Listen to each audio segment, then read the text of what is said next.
to get the technology working.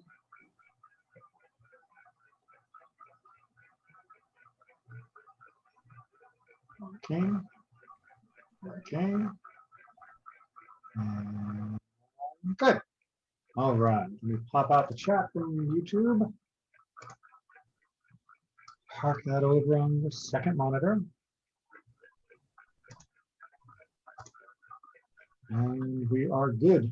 Give it another few minutes as people wrestle with the technology and join us. Rabbi, in Israel, it seems like they take swipes at their allies in politics. That was really surprising. Well, that's because an ally is only somebody you're forced to work with until you think you can do better. There aren't, if the only allies that you really have is yourself. Because even somebody in your own party, because of the way the party composition works and the party leadership systems work for most of them, you're never sure of your job tomorrow. So if you think that you can take down the other guy and rise in the ranks of your own party, then you'll take a swipe. And if you think you can make your party do better than the other party, even if they're in your coalition, you'll take a swipe. And if you think you can do better than the other parties, if they're not in your coalition, then you'll take 2 swipes. It's all about constantly maneuvering for position. Yeah, it just seems like too much infighting could give up a lot of ground, but I guess not. Well, it's the only good thing, and I use the word good reservedly, is that everybody does it. So your party isn't the one suffering most. You know, this is an issue that was discussed in American politics of, you know, the pro of having a parliamentary system is that it is a very responsive system, meaning that the members of Knesset or Parliament in England can change their minds today, and the Prime Minister can be gone, and a new election can be held immediately. And that means it's very responsive. It is on the pulse of the nation. But sometimes that means the pulse can get carried away, and the jockeying for position of a never-ending race, which could lead to a new election, leads to exhaustion and a lot of brutal politics. The American system, in contrast, is you got elected and you're going to keep your seat for 2 years unless you actually break the law or do something worthy of impeachment. Which means you don't have to be answerable to your constituents. You don't have to be answerable to your party. You're good until the next election cycle. If you're a senator, you've got 6 years to do that. And of course, as a president, you have 4. So it gives you more security, and that means you don't have to jockey for position, because who are you fighting? Right? There's no one trying to take your seat if you're in the House of Representatives until the next election. Unfortunately, we're entering a more constant election cycle. So not only do you have to worry about your opponents, but also being primaried. That's becoming more common in American politics, partly also because of the creation of safe districts, which means they're safe for the party, but not safe for the incumbent. So each variety of politics has a lot of advantages and a lot of disadvantages. Sorry, you're making me remember my political science days. Yeah, I heard at the state level, though, the sole reason of the Senate was to allow politicians who didn't have to do all that knee-jerk reaction, and then that's why they have the Senate and the House within the state system. I mean, that is certainly, as far as the federal system goes, that was the intention.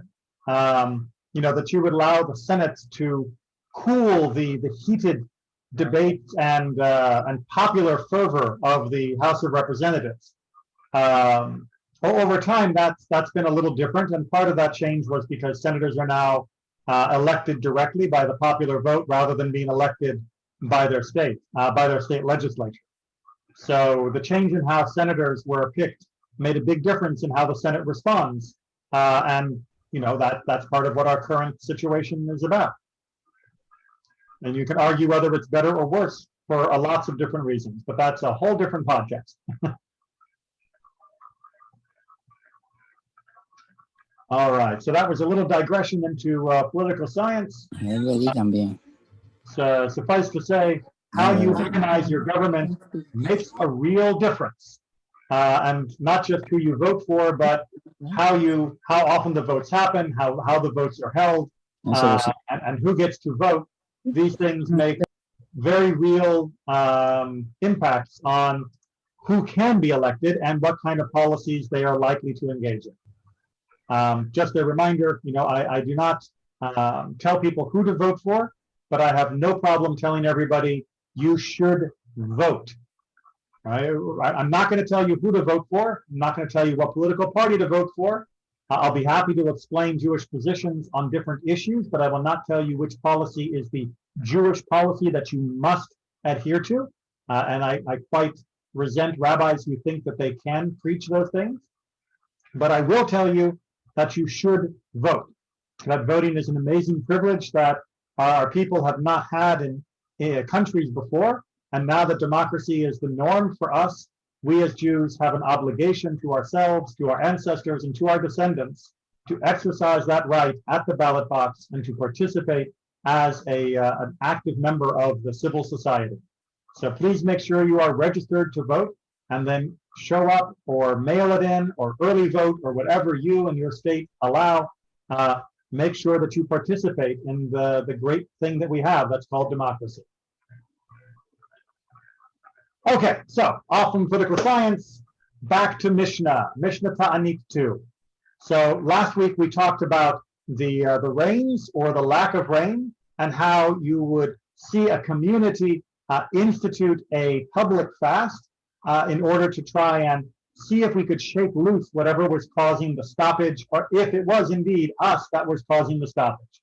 Now, we talked in general terms about the fasts, and we saw the rising escalation of the fasts. Now we're going to look at, initially in chapter 2, the changes that happen to the liturgy, the changes that happen to the order of our prayers, the Siddur, when it is a fast day in one of these special moments. The section that we're reading here is considered by most commentators, the Talmud in particular, to be talking about the last 7 fasts that were ordained. There's a slightly pared down version for different fast days on other days. So if this looks different from how we change the liturgy in the modern day for modern fast days, meaning the regular days that are on our calendar already fixed, not the days that are initiated in response to a disaster, don't be surprised. That's because these are a special subset of changes that only happened during the last 7 fasts that were detailed in chapter 1. Okay, with that in mind, let's dive in to see how the people would commemorate these fast days. What is the order? The seder, right? Again, from the order, and meaning the word siddur, the same root, the prayer book. What is the order for the fast days? How do we daven? How do we change the liturgy, our prayers? They take the ark out to the open space of the city. All right, so first of all, how do you take an ark out? I imagine that most people are familiar with the ark being a built-in closet in the wall. However, that is not the original form of most arks in most congregations in our ancient history. If you go to Capernaum, I believe, also known as Capernaum, in the north of Israel in the Galil, there is an ancient synagogue from the early centuries around the time of the Mishnah. And one of the carvings in that particular set of ruins is a picture of a box on wheels. And that was what their arks looked like. They were much more like the Ark of the Covenant in the sense that they were portable, and you would have the Sefer Torah inside the ark, and then you would move it when it was time to do a reading or time to do a service into the sanctuary. What's happening here is the ark is coming into the city plaza, right? So, and prior to this, all of the initial phases of the fasting that we looked at in chapter 1 have all taken place in the sanctuary of a synagogue. Now, the ark is leaving the synagogue and moving out into the public space, trying to raise the stakes, if you will, and raise the awareness of what's happening. As the commentators say, if praying in private wasn't working, then we need to bring it out into the public. This is, of course, also meant to jog the memory of everybody who is involved, to make sure that they are properly examining their deeds, and to understand we're all fasting here. This is all this major moment. Make sure you're doing your part as well. So the ark comes out, and they put ashes. Burnt wood is the discussion. They put ashes on the ark and on the head of the Nasi and on the head of the court, right? The Av Beit Din. So the head of the sort of political side is the Nasi, the prince of the community, not an actual prince necessarily, different conversation. And the head of the Beit Din, the Av Beit Din, is sort of the person who's in charge of the highest council, like the Sanhedrin, for example, and they have ash put on them. Now, this is different because, as we're going to see, the rest of us put ashes on ourselves. But for them, we put ashes on them as a sign of further degradation. That is to say, to have ashes put on you is considered, according to the commentaries, as being more humiliating, more humbling. That's the better word. More humbling than putting the ash on yourself. And you can imagine that feeling of standing there and somebody comes up and puts ashes on your head. That is going to be a humbling experience. And certainly those who are the leaders of the community, well, they are responsible for the community. And that doesn't just mean they get the good stuff. That means they also get the responsibilities during the bad times. And so they are being humbled in front of everyone. This is, of course, also a reminder to everyone that they are being humble, right? That this is something that they are taking responsibility for, they are participating in, and they are willing to be as humble as possible, even humbler than the rest of us. So you need to do the work for yourself as well. This passage reminded me of the old joke of Yom Kippur, right before Ne'ilah, and suddenly the rabbi throws himself face first on the floor, and he says, God, I am nothing before you.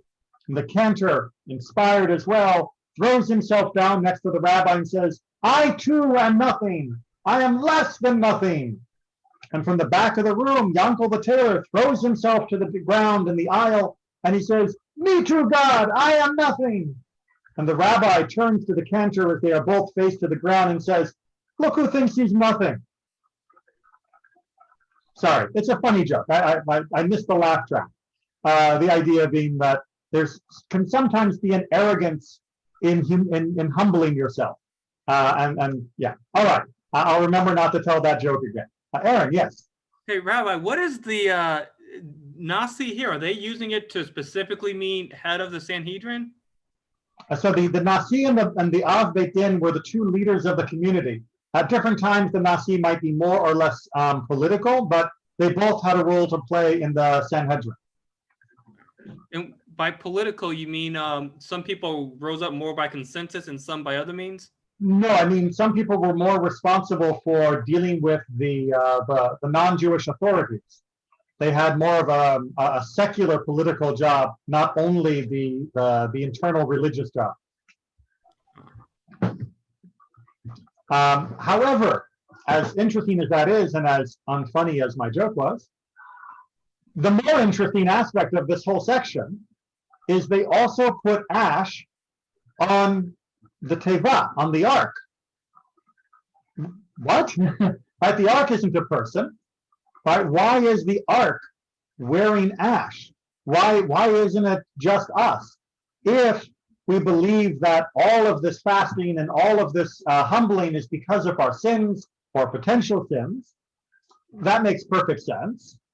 But it doesn't make sense then to put ash on the ark. What did the ark do? The ark is a stand-in for not only the Torah, but really is a stand-in for God. Are we saying that somehow God is contrite? That somehow God is humbled in this? That God is somehow responsible in the sense that he did something wrong that he is repenting for? But the ark is with the Torah inside. Yes, exactly. Yeah, no, because for me it's very clear. It's like, the Torah is part of us. We are part of the Torah. There is our constitution. It's what makes us community. So if we are doing something incorrect, we need to go back to the roots, and we need to go back to the Torah. That's why they bring the Torah with ashes. Go back to it, yes. But what do the ashes symbolize? Is it the Torah's fault that we're messing up? No, it's part of our experience. It's part of our reality today. We are in ashes because we did something wrong. As putting ashes to the Torah is like saying, please help us, okay, enlighten us, guide us. All right. So yes, I just want to add a little bit to that, but you're absolutely on the right track. It is sharing the experience with us. All right, putting the ash on the ark is saying God is with us, and that is incredibly important. Because when a person feels that maybe they have made a mistake or feels that God is angry and that's why we have this drought or famine, it may feel like you are distant from God, right? That God is moved away from you by bringing the ark out, by bringing the Torah out, by even putting ash on the Torah just like us. We are saying God is right here with us during this. And yes, we've messed up, more than likely, but God is with us. And as close as this, and God suffers in a metaphorical sense along with us. God is not pleased that we are suffering. God is not indifferent to our suffering. God too mourns our current situation and hopes that we will be able to fix whatever is going wrong. Again, this also holds out the possibility that even as we are doing our due diligence to examine ourselves and our community, we are not ignoring the fact that this could still be just a natural phenomenon. And if it is just a natural phenomenon, then all the more so God is on our side and is there to offer us support and that spiritual strength that we'll need to get through it. All right, as I mentioned, everyone else puts ashes on his own head. Right? You put it on yourself. And then the elder among them says in front of them words of admonition. So rather than it being necessarily the Nasi or the Av Beit Din, these two leaders, it is another elder within the community, or whoever is the most elder, and says, brothers, right, fellows, it does not say of the people of Nineveh, and God saw their sackcloth and their fasting, but, and God saw their deeds, for they turned from their evil way, taken from the book of Jonah, which we, of course, read very prominently on Yom Kippur. And in the prophet it says, and rend your hearts, not your garments, taken from the book of Yoel, the book of Joel. So this reminder is coming to say our fasting is good and motivating and all of that, but that's not what God wants. God wants us to get the result of the fasting, which is a change in our deeds, a change in our heart. That should be our goal. Right? Don't just tear your clothes, don't just stop eating, but use these actions as a means to achieving tshuva, to make that transformation in your life. Otherwise, it's just play acting, and it's a fake apology, and we all know God will see through a fake apology very easily. Does that make sense to everyone? Just one little interesting linguistic twist. You'll see if you're looking at the Hebrew near the end of the last phrase, after it's talked about the book of Jonah, it says that it's uva Kabbalah, right? And it's in the Kabbalah, and then the quote from Joel comes, the quote from Yoel. Wait a minute.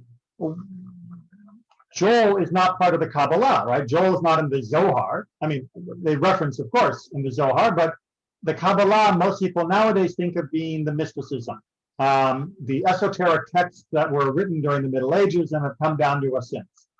That's not the only meaning of the word Kabbalah. And here we're seeing Kabbalah being used in a different rabbinic meaning, an older meaning, which simply means the received words of the prophets, that which was revealed and transmitted and received.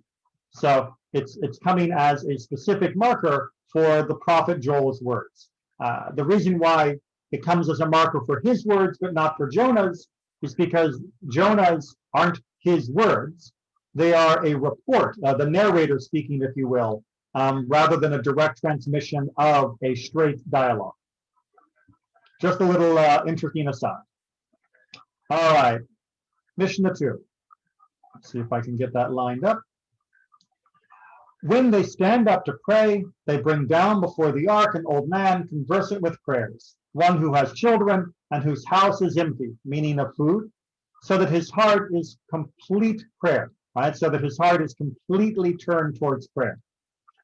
He recites before them 24 benedictions, 24 prayers, the 18 that we recite daily, and he adds an additional 6. And we're going to go through that in just a second. But I want to talk about the first half of this Mishnah first.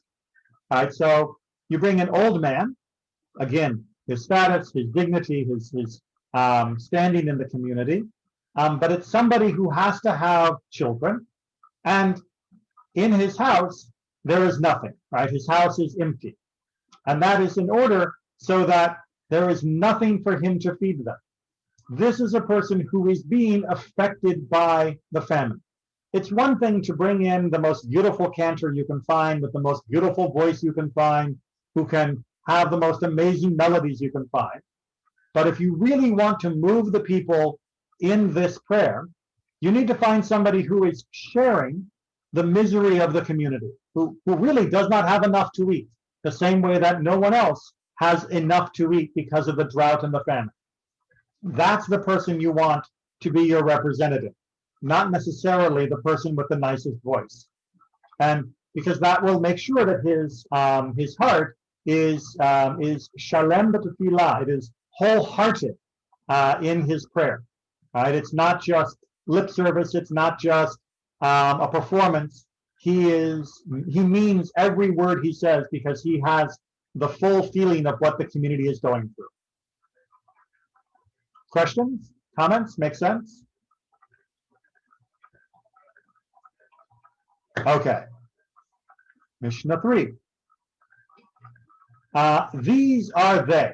Right? These are the 6 additional brachot. Rabbi, did you explain about the 24 blessing and the 18 on every day? Well, not exactly. So the 18 are familiar to us. That is the normal Shemona Esrei, the normal Amidah that we do. Yeah. But there are 6 additional blessings that are added. Mishnah 3 is going to explain those 6. Well, actually, Mishnah 3 and 4.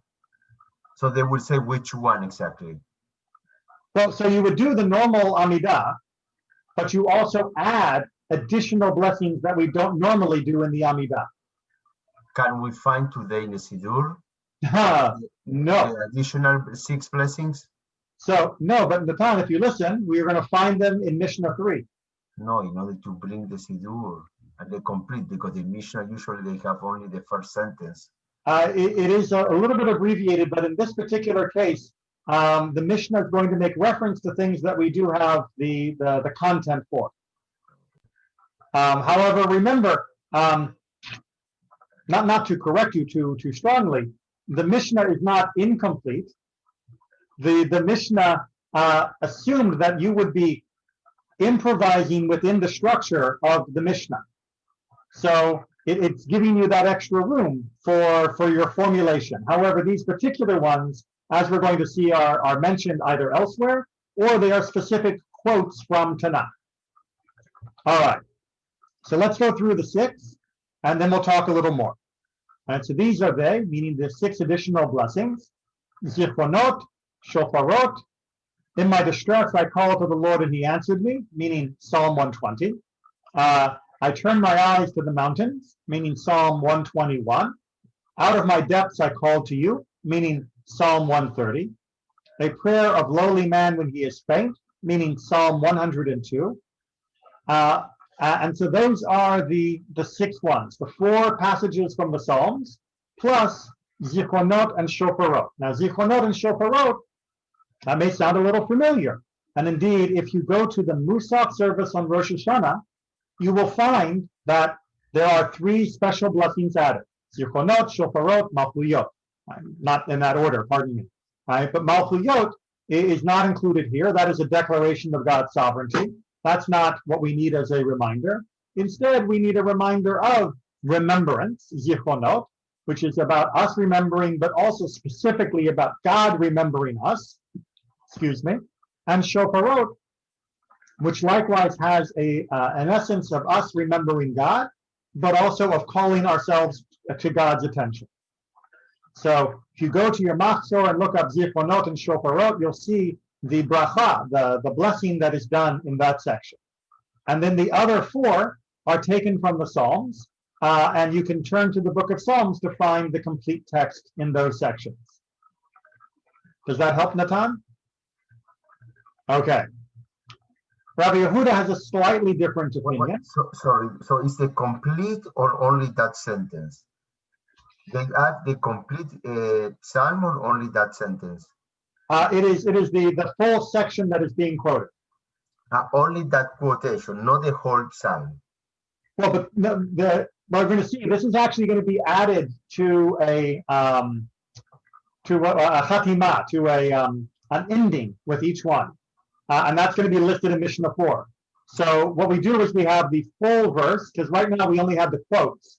We only have the quote of part of the verse, and we're going to get the full verse, and then we get the chatima. We get the final blessing that goes with each. So it's going to be passage, blessing, passage, blessing, passing, blessing, passage, blessing.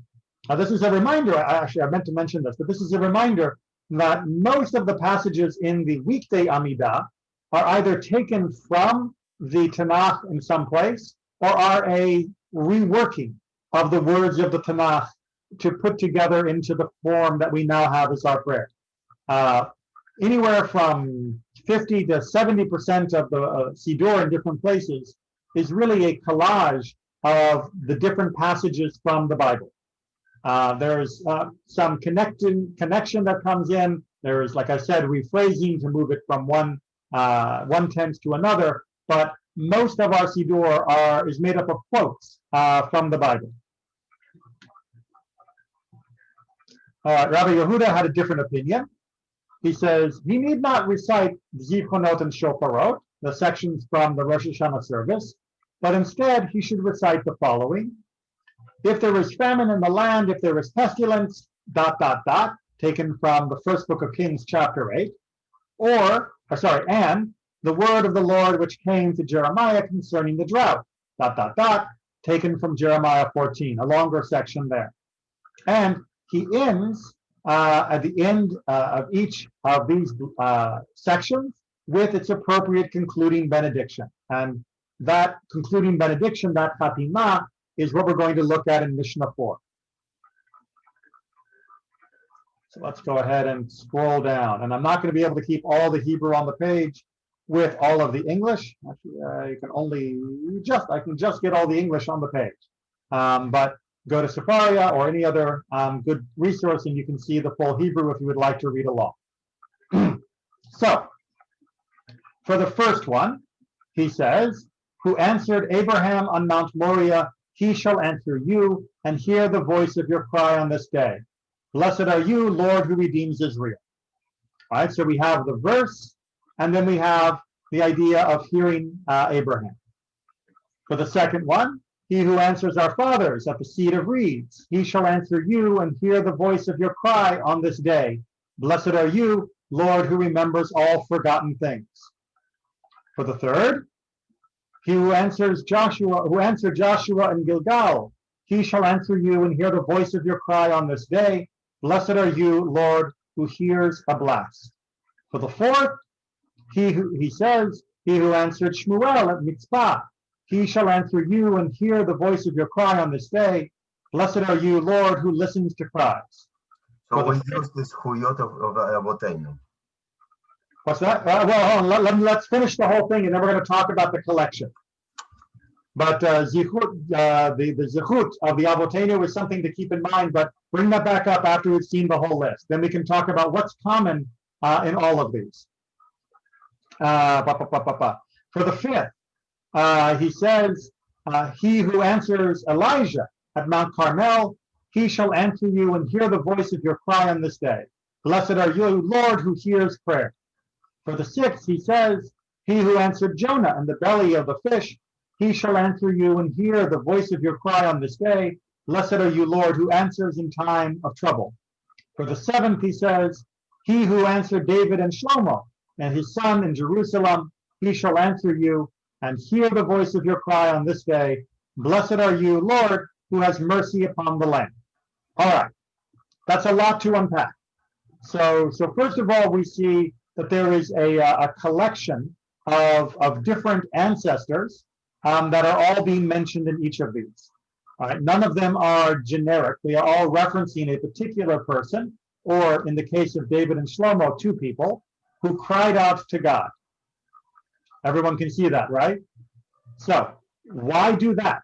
So one answer that Natan brought up was the idea of the zechut avotenu, right? That there is merit from our ancestors, that we are turning to God and saying, even if not for us, on behalf of them, you should still spare their descendants. Right? And that is a very common and powerful theme in much of rabbinic literature. But that's not the only thing that we're learning from this list. So are there other interpretations or insights people would like to offer? What is interesting, the second one, because that's related to Moshe, but Moshe is the only one didn't call by the name. That's absolutely right. And it's Moshe, but why is Moshe not named, the only one? The second one that is interesting, I was playing in the chronological order, everything in the chronological order, but David, because David came before Eliyahu and Yonah. Absolutely right. So why? Two very good points. Okay, so the David and Shlomo, the answer that's given by the tradition is they come last because they're the ones who beseech God multiple times on behalf of droughts and famines and catastrophes, and because they were so closely connected to the land of Israel itself. So they are considered more powerful, more appropriate, the epitome of calling out in these types of disasters. So that's the traditional reason of why they are put last. And like you said, outside of the regular chronology. The question of number two, of why does it say who answered our fathers at the Sea of Reeds, rather than saying who answered Moshe at the Sea of Reeds, is a little bit more interesting, in my opinion. Right? So in all of these cases, what we are seeing are people who called out to God in time of distress, in time of worry, whether it be battle with Joshua and Shmuel, whether it be the near extermination with the people at the edge of the sea, whether it be Abraham at the pain of potentially sacrificing his son, whether it be Elijah, who was upset for both the drought and catastrophe of idolatry in his day, or whether it be Jonah, who was really focused more on his own feeling of alienation and despair when he was in the belly of the fish. These are all crying out when there was a problem, which is reminding us all of our ancestors had problems. Right? We are not the first to have suffered. We are not the first to have had problems. We are not the first to have war. We are not the first to be having trouble with our children. We are not the first to have worried about famine, about drought, about disease. All of these things have also been there for our ancestors. And what did they do? They called out to God. They called out to God. And their calling out to God was an important part of them moving past the tragedy, the disaster, the difficulty of their own day, whatever problem they faced. So in terms of why is it not mentioning Moses then in number two, it is because it was not Moses per se that called out, it was the voice of the whole nation, because it was the voice of the whole nation that was most in jeopardy. It was the people that were in jeopardy. All right, Moses, if you look carefully, generally speaking, he's not actually in much danger, right? Generally speaking, when he calls out to God, it's not that he is the one that is most suffering from something that is shared by the community or by the family. Yes, he gets upset from time to time. When he gets most upset, he gets in trouble for it. But it's the people that God responds to when they call out, because it is they that were most fearful of being wiped out at the edge of the ocean. Moses does not seem to express a feeling of personal fear. It is the people who have that personal jeopardy, that personal panic, that they are crying out to God. And that, in all of these cases, is what this is trying to tell us. It's not just saying there is merit from our ancestors. It's not just telling us that our ancestors had problems too. It's not just reminding us that they got past the problems. It is saying when things are as bad as possible, when things are terrible, call out to God, right? Turn to God. Don't turn away from God. Don't turn to despair. Don't turn to hate or anger. Turn towards God at these moments.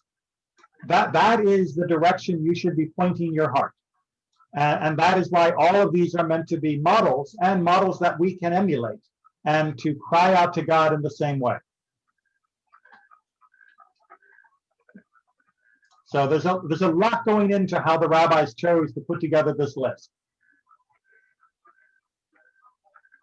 Now, this type of writing has been emulated and copied by later poets, in particular during Rosh Hashanah and Yom Kippur, as well as on Shmini Atzeret and Pesach, when we make the changes that we talked about in last week's class in chapter 1. There have been additional piyutim, additional poems that were written that try to continue this poetic tradition, to try and give us these types of moving insights by drawing from references and allusions and metaphors from throughout our history. So it's something to look for when you are going through the prayers on those very special days. All right, any other questions on that Mishnah? Rabbi, Yes. it's more than homework because I know we don't have the time, but I would like to know, and just was trying to see, what is the connection between the Mishnah 3 and 4? Why the Siyum is connected with a specific part, Psalm? Is there any reason why they match each other? So there is commentary on all of them, but you're right. It's a little bit more in depth than we have time for today. But I believe that's Sefaria, if I'm not mistaken. Yes, as you can see on Mishnah 4, right, there are 52 comments about Mishnah 4 that try to help explain how this all fits together. So I would strongly recommend you to take a little time and work through them. It does, if I'm not mistaken, some of them, well, our United Synagogue ones are in English. Unfortunately, most of the other ones are in Hebrew. So depending upon your Hebrew skills, you'll be able to get at least some of the insights from the English explanation from United Synagogue. But that's a good place to start to go into more depth, because you're absolutely right. Each one and the pairing deserves a study. But that is beyond the scope of tonight.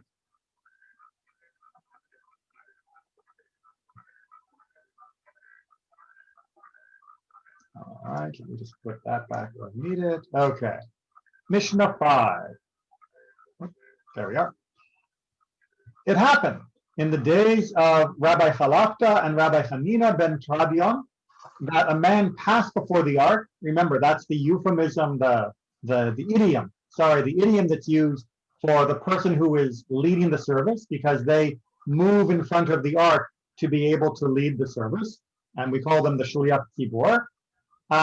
They moved in front of the ark and completed the entire benediction, the whole bracha, and they, meaning the community, did not respond Amen.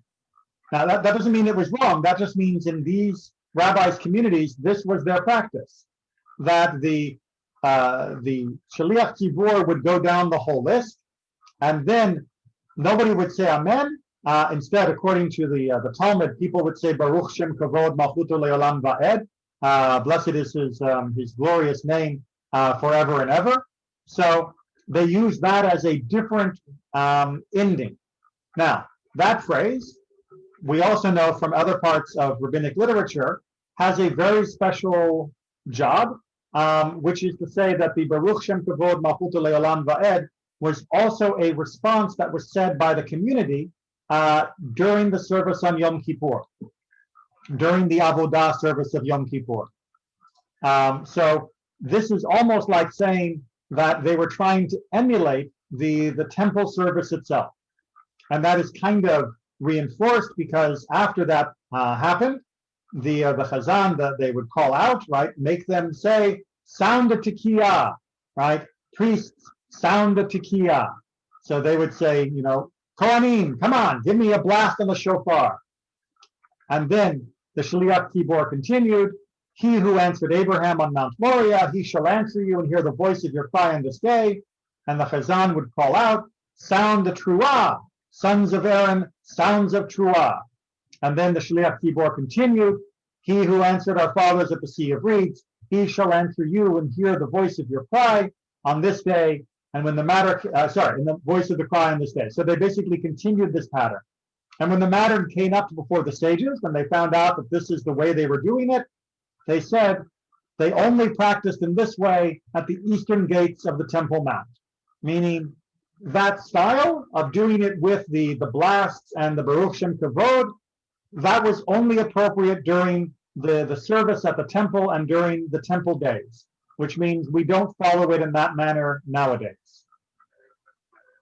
So this was a perhaps more intense way of doing it because it was meant to be the emulation of the temple service, but unfortunately, the rabbis are telling their colleagues that's not appropriate these days, now that the temple has been destroyed, and we cannot stand there and do it in that way.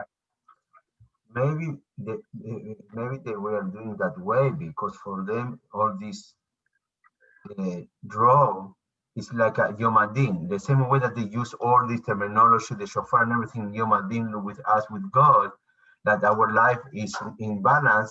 Also for the people after, I think was over a year, correct, of draw, for them is also is Yom Adin now at this present for the community. That's why they try to replicate all the different part of the services in Rosh Hashanah and Yom Kippur. Exactly. I mean, Rosh Hashanah and Yom Kippur are effective spiritually for most of us because of the drama, because of the style of the service. And that is what shapes us from our complacency. You know, that blast of the shofar just, you know, it rattles us and makes all of our self-delusions and illusions fall away. And so it's not surprising that that these rabbis wanted to emulate that they wanted to use these very powerful tools and create a ritual that was very powerful in the days of the temple in their own days. But the Chachamim, the sages, tell them, no, right? There are certain activities that are reserved only for when the temple stands, and this style is one of them. So we have to make do, if you will, with the chapter Mishnah 3 and 4 variety of how we do it.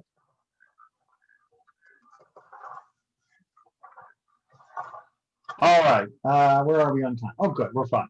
Okay, so that's going to be, let me just pull this so I can try and get it all on the page. I like to be able to isolate it. There we go. Okay. On the first three fasts, the men of the guard fast, but do not complete their fast. And the men of the Father's house do not fast at all. All right. Right. This is why the Mishnah comes with footnotes, because it speaks to us assuming we already know all of the references. So on the first three fasts, remember we talked about the different fasts building up in chapter 1. The men of the guard. So the Kohanim did not all serve the temple on the same every week all together. The Kohanim were divided into 24 watches, 24 groups that would take their turn serving at the temple. And so it would be your honor to have that week be your group's week of serving at the temple. So when it talks about the men of the guard, it's talking about if you are part of the Kohanim and it is your group, your family, your clan's turn to be at the temple, then you would not complete your fast, meaning you would begin the fast, but you would finish the fast early. You would eat a little bit before the fast was officially done. And that was because being in the watch of that time was considered such a great honor and such a great celebratory moment connected with the temple that you couldn't fast 100% because that would be taken away from the celebration and the honor that went with serving the temple, which is why the men of the Father's house, which is the idiom meaning those who were actually serving in the temple, they did not fast at all. Is that connected with the celebration, the meal celebration after every siyum?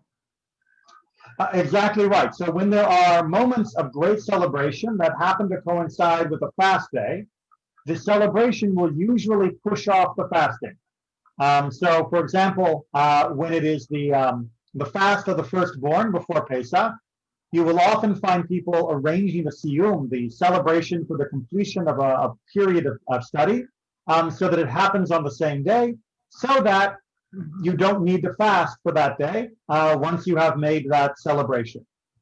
So yes, days of unbridled joy will often overshadow days of fasting, and that is actually a sort of a complicated balance of which days overshadow which days, which one takes precedence.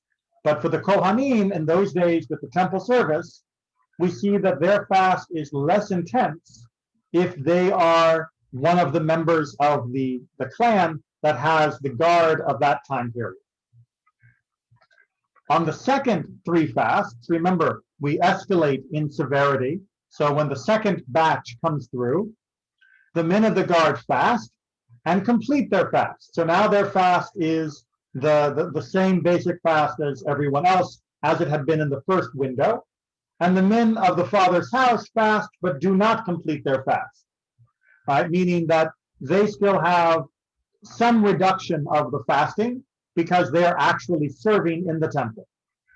And on the last 7, both fast and complete their fast, the words of Rabbi Joshua. On the last 7, it's like everybody else. The sages, they agree in principle, but they have a different practice. On the first 3, neither fast at all, right? It is such an honor to be part of the group that is serving at the temple at this time that even if you're not there, you don't fast. On the second 3, the men of the guard fast but do not complete their fast, and the men of the father's house do not fast at all. On the last 7, the men of the guard fast and complete their fast, and the men of the father's house do not complete their fast. All right, so it's basically the rabbi said, you're right that there's a hierarchy that escalates, but we're going to start one level lower with no fasting for these people because we are viewing the celebration of being part of the temple guard as being more important than Rabbi Yoshua thought it was. We think it's an even greater honor, and therefore the fasting is reduced just a little bit more. Okay. As long as we're talking about the men of the guard, let's mention something not related to fasting. All right. So this is not talking about Taanit. We're not in fasting zone here. Mishnah 7 is its own topic, but about the same group of people who have that guard duty at that time. The men of the guard are permitted to drink wine in the evenings, but not during the day. But the men of the father's house may not drink wine either on the day or the preceding evening. So you are not allowed to drink while officiating at the temple. Right? That goes back to the idea that one of the things that Nadav and Abihu, the 2 sons of Aaron who were struck down during the inauguration of the Mishkan, of the tabernacle, there is an understanding that they may have been drinking when they were doing what they did. And therefore, we don't drink when, well, I'm not a Kohen. If you're a Kohen, you don't drink when you are serving in the temple. What the rabbis are trying to clarify here is for us, what counts as not drinking? Well, if you're not one of the people actually on duty, you can drink at night, but not during the day, because during the day you might be called up to duty. And if you are one of the people who are actually on duty, then you don't drink at all, because you need to make sure you are absolutely clear-headed during the performance of your duties. Now, Rabbi, can you specify exactly the different members of the guard, meanings Mishmer, the people that are working at the same time, and members of the father's house are the whole family for those people? The opposite. The ones that are actually called the guards, it means the whole watch, right? In English, in my opinion, the better word would be the men of the watch.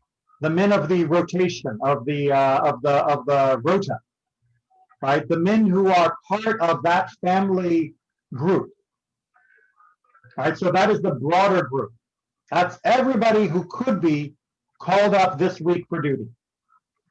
But the men of the father's house is the idiom meaning that they are the ones who are actually going.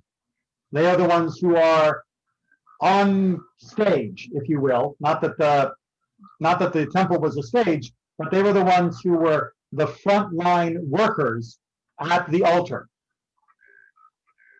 So for them, it is stricter to make sure that they are perfectly clear-headed. It's counterintuitive because when you read, you think exactly the opposite. You know, that's the thing about idiomatic phrases. Remember, as I said it when we started Mishnah 6, the Mishnah just thinks that we're familiar with all of this jargon of how to call these groups of people. And no, we don't talk about them, no offense, very often, because these are no longer operative categories. We don't have a rotation of different kohanim. We don't have the families divided according to different houses. We don't have it in the modern world, so we don't use the terminology. But yes, it is counterintuitive. Both the men of the guard and the men of the ma'amad, right, of this whole group, may not cut their hair nor wash their clothes, but on Thursday they may do so in honor of Shabbat. The implication, says the Talmud, is that not that we want them to be dirty, but that we want them to do it in advance. If you are about to go to the temple, you are about to serve, or you may be one of the ones called up to serve, then get your hair cut the week before your duty. Right? Don't wait until you're on call to wash up and look good. Just like for a holiday, right? You don't wait until the last second to comb your hair, to cut your hair, trim your nails for a holiday. You do it in advance. They allow it on Thursday, of course, because that gives you preparation for Shabbat. And to cut your hair or wash your clothes before Shabbat, that is always appropriate. So the dues were for a whole week, consecutive week. Yes. So from the 24 people, okay, you divide, like you do twice a year. Basically, yes. But of course, each individual may not be there twice a year because it would be spread out to all of the people who were part of that clan for that part of the guard. Sorry? Well, because each guard, each group that was on duty, there were too many people to be at the altar. So your group would be on duty twice a year, but you may not be. But at least once a year you go there. That was certainly the ideal, but if you had come into contact with a dead body, then you might miss your turn. There were things that could keep you from temple service at other times. And the rest of the time, they supposedly need to teach everyone else about Torah. They are serving the needs of the local community, whether it be teaching, whether it be working as a dayan, as a judge, doing pidyon haben, the redemption of a newborn. There were other things that they could do in the community. All right, how are we doing on time? Oh, precision. Oh. What have we got? 8, 9, 10. All right, 8, 9, and 10 are all connected. So we're going to go ahead and pause here because there's no way we can finish them without another like 15 minutes. So we'll leave 8, 9, and 10 to start up next week, and then we'll go into chapter 3. Mishnah Taanit only has 4 chapters. I'm not sure how we'll do once, if we go fast, we might finish it before high holidays. I doubt it. But we usually, depending upon how the holidays lay out, we might have a bit of a break during some of the holidays. So keep your eye on the schedule of how classes fall once the holidays begin. I really enjoyed Taanit. I think until now it's the one that I connected more. I really enjoyed it. It's got a lot of very important concepts that are immediately connected either spiritually and theologically, or reminding us about our prayers and our liturgy. It's one of the last one that we are reading. When different sections were edited is a little bit tricky, and that's actually in the next section. We're going to talk about Megillat Taanit, which is definitely considered to be a bonus book, which has the list of all the fasts. But that's for next week. Thank you so much, Rabbi, for the shiur. Yasher koach. Any questions from anyone else? Remember, Natan is not the only person who's supposed to ask questions. Everybody is welcome, and I'm very appreciative that he is willing to unmute and talk, because Mishnah is meant to be a give and take experience, but don't think that only one person has all that responsibility. You all have responsibility to ask questions too. And if you're on YouTube and you're watching it live, please feel free to text the questions. And I do check over on my other monitor to look for them. All right, everyone, take care and be well.